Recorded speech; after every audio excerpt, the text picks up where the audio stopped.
Most mold detox advice starts in the wrong place. People jump straight into complicated protocols and the complex theory behind them, and within 5 minutes, it feels like you need a biochemistry degree just to get started.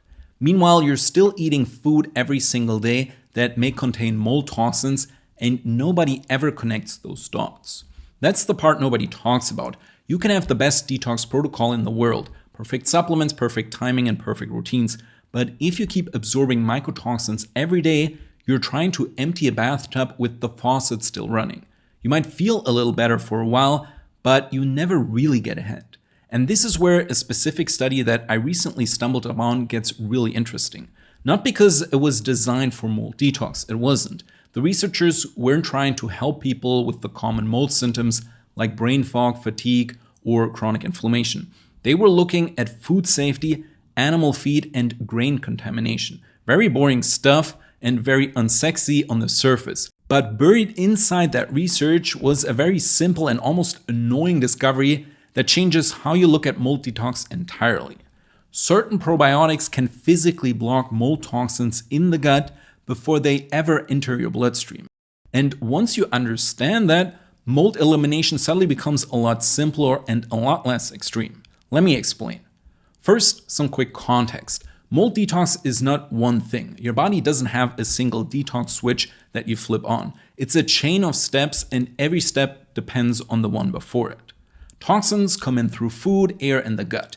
Your liver has to process them, bile has to move them back into the intestine, and something has to bind them so that they don't get reabsorbed.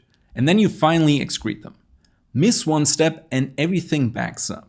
If one part slows down, toxins circulate longer than they should. And that's when people start noticing brain fog, fatigue, gut issues, all the symptoms I talked about before. So you have the same exposure, but completely different outcomes depending on how strong or weak each step is.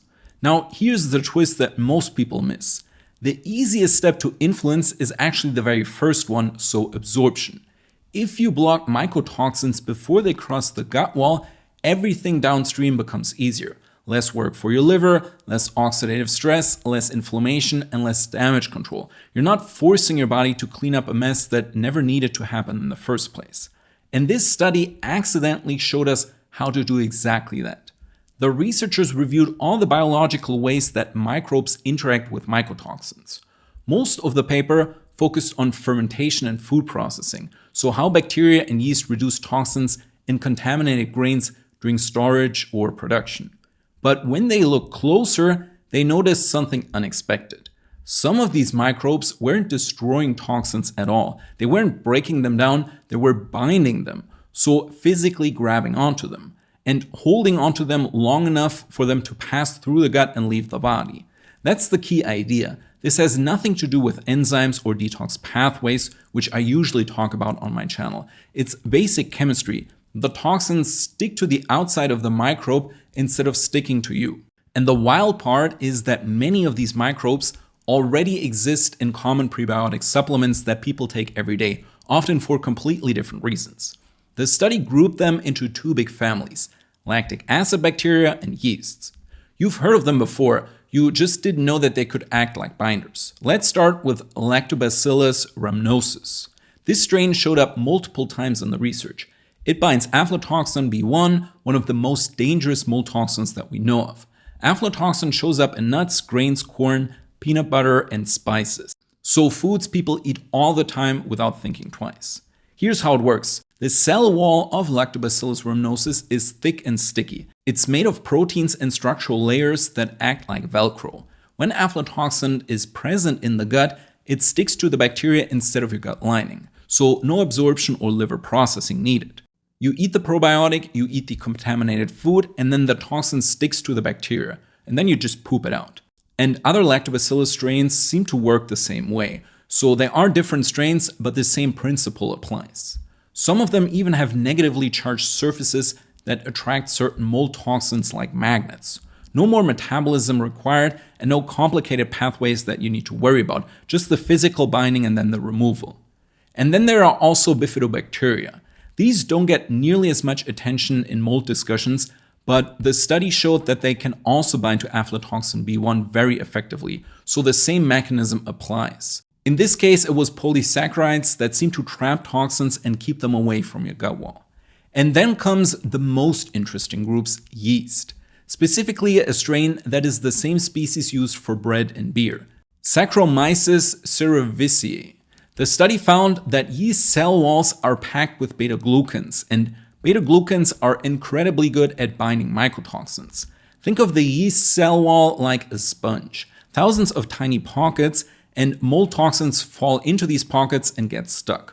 This yeast was shown to bind to ochratoxin A, also aflatoxin B1, and other mycotoxins. So that's a big chunk of the major mold toxins that people worry about.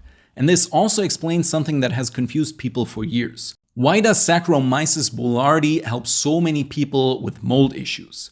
Because boulardii is very closely related to the strain I just talked about. It has the same cell wall structure and the same beta-glucan content, but it's much more gut-friendly and much better studied as a probiotic. And this is where things get really interesting.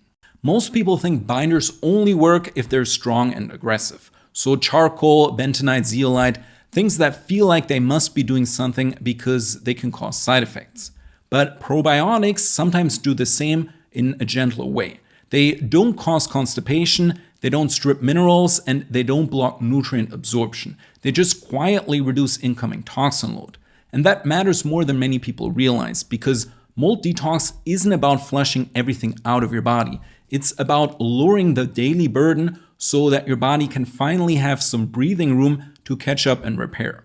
This study also made something else very clear. Most detox happens in the gut, not the bloodstream. The gut is where you win or lose this battle long before your symptoms show up, which means gut-level strategies are not optional, they're foundational. I talk about this a lot in my detox videos. There's always different steps that your body goes through to process and eliminate a toxin, but the first thing you need to make sure of is that you're eliminating and working on phase 3, which is transportation and elimination. And most of that happens in your gut. The very last thing I want to talk about, and this was also super surprising, is that the bacteria don't even have to be alive.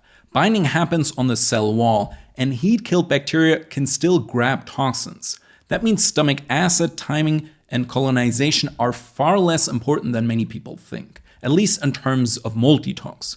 It also means future detox supplements may use purified bacterial cell walls instead of the live probiotics altogether. So where does this leave us? It means mold detox doesn't have to start with extreme protocols or aggressive cleanses. It can start with reducing exposure at the gut level, so blocking absorption. Basically turning off the faucet before you mop the floor. That doesn't replace liver support, of course, it doesn't replace bile flow, and it doesn't replace fixing the environment, but it makes everything a lot easier. And that's the real takeaway from this study. If you want to go deeper, I will link my full mold detox protocol and also my recovery program in the description. It covers diet, supplements, nervous system regulation, and the exact mistakes that keep people stuck for years. It will help optimize your lifestyle for better health, detoxification, and overall energy. If you struggle with these things and are watching this because you don't know where to start, definitely check it out. For more info, just open the description. It will all be listed there.